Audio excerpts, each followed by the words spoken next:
Hey guys, I'm starting to get really excited. We're almost there. It's almost that time of year again. iOS 12 Beta 1 will be showcased at WWDC in just over a month, and it is so exciting. I'm just thinking of all the new features that Apple might be adding or not be adding. I'm also preparing myself to be disappointed. But let me prepare you for iOS 12 with this video. Let's talk about what might be added, the rumored features, what I'd like to see, the compatibility, release dates, all that good stuff. So in one big video, let's talk about iOS 12 and everything you can expect from the update. Now you'll probably want to curb your enthusiasm as the rumors behind iOS 12 haven't been very exciting necessarily. Yes, there will be changes, there will be upgrades, but the number one thing iOS 12 is rumored to handle and fix is the mess of bugs and glitches and just the instability in iOS in general. Apple has built quite the reputation of being very unreliable lately, just having a ton of these issues with software, and they definitely want to turn that around with iOS 12. So as Mark Gurman reports from Bloomberg,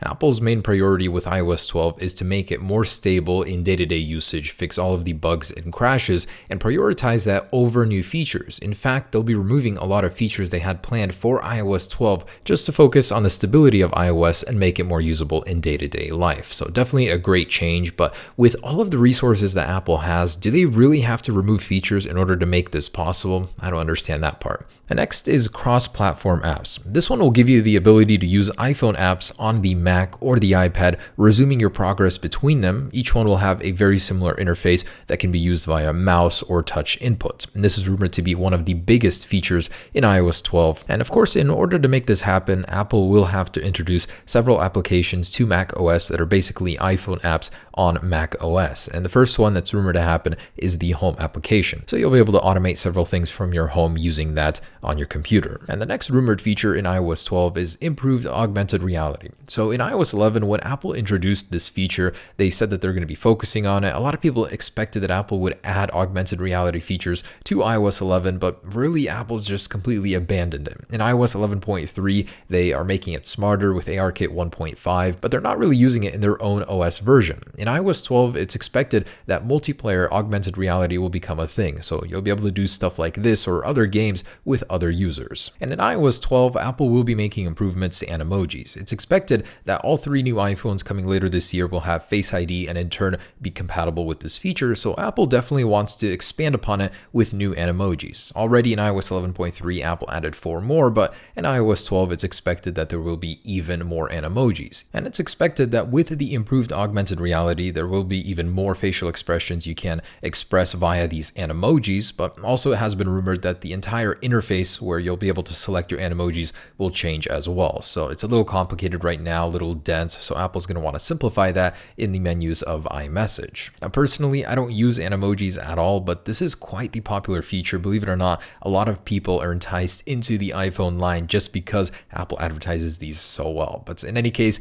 new Animojis coming to iOS 12. Next up, FaceTime. No, group FaceTime probably won't happen, again because of the trademark and patent issues. So Apple will instead add FaceTime Animojis. You'll be able to put an Animoji mask on your face and actually have an entire call with it on. And a feature we've all just been dying for Apple desperately to change, and that's a redesigned stocks application. Apple's going to want you to monitor your stocks more carefully with a new interface. And basically this design has been unchanged since the dawn of iPhone, so it's about time that Apple does update this. Meanwhile, the iPad still doesn't have a calculator, weather app, or many others. Very interesting choice on Apple's end. I really hope they finally add that. I just don't understand why it's missing for so long. And a nice convenience feature, Do Not Disturb, is getting an upgrade for iOS 12. Now it'll allow you to automatically reject phone calls with even more parameters, so not just from your favorites or from certain people, there will be more options for that. And supposedly you'll be able to filter out notifications using a very similar option set.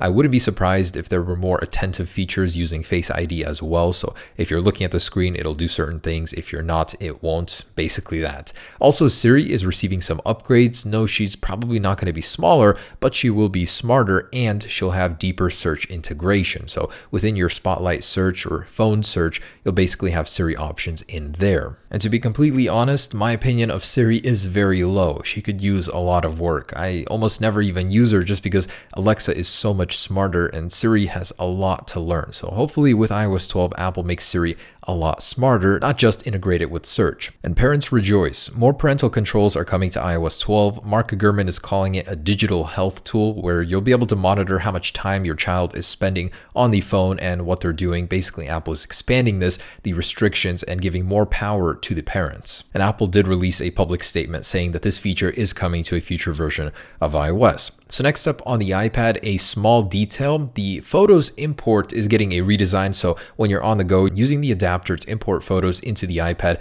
there will be a redesigned interface for it, making it easier. Supposedly, Apple originally had a whole revamp for the Photos application planned for iOS 12, but that won't be happening. Now, rumor has it that Apple seriously wants to take on Kindle in their own application and focus on that with iBooks. So a revamp is in the works, particularly a new tab called Today in the iBooks application where the focus will be on certain featured content and books. Much like in the News application, which has a spotlight, this will be something just like that, but in the iBooks application. Apple definitely has something cooking in the iBooks application. In iOS 11.3, they removed the true black background for whatever reason, so hopefully that comes back in iOS 12. Next up, emojis. Who doesn't love emojis? Apple's focus on these is unreal, and in iOS 12, it's very likely that Unicode 11.0 will make an appearance with over 150 new emojis. Now, most of these aren't new emojis. About 78 of them are entirely new. Many of them are just different skin shades, and as you can see, there are now orange-haired people in there as well, so that's nice.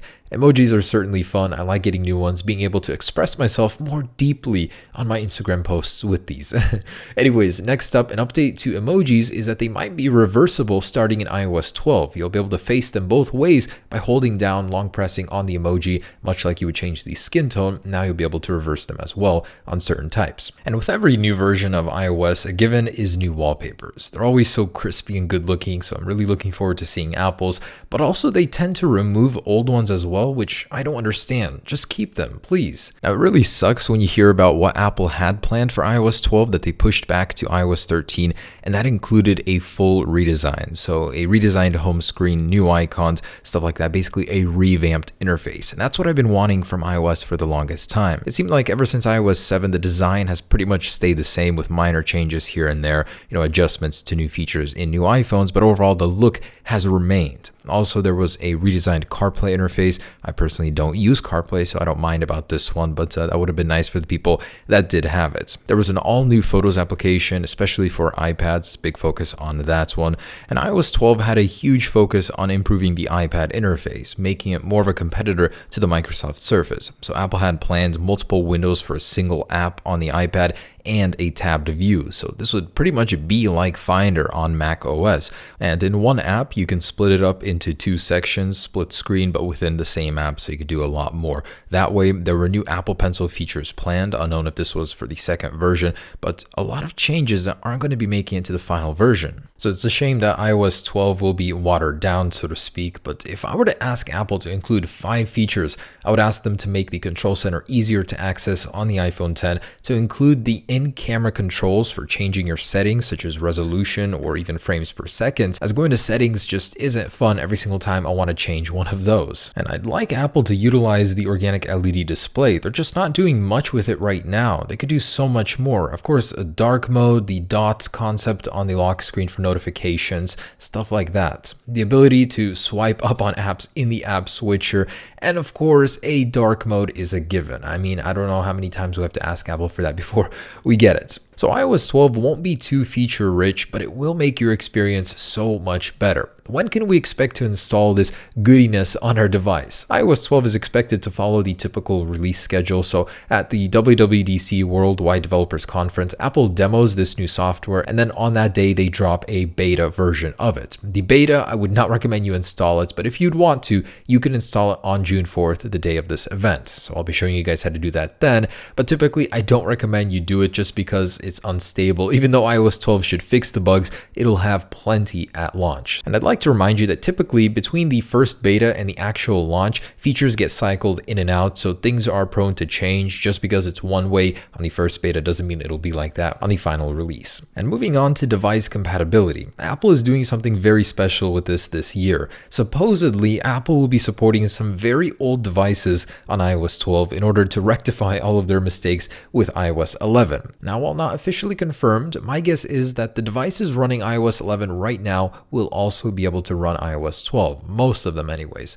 This is after news broke that the iPhone 5S would be receiving the iOS 12 upgrade. That's just unprecedented. Most smartphones get dropped after 2-3 years of support. Apple's record was 5, but now the iPhone 5S will have 6 years of support. That is just crazy. It's unknown if this means the older iPads will stay as well, but that could be likely. So there it is, guys. That is everything we currently know about iOS 12. It's not very rich on the features, but I think it will still be a very monumental upgrade. Like I said, I just want a few things from this upgrade: the dark mode, a notification system using the OLED screen on the iPhone, among other things. So please, Apple, make it happen. I'm really excited for your next software, and I'll definitely be updating you guys on all the videos on this channel once it drops on June 4th. So stay tuned for that. I'm so excited, guys. Have a great day. Peace.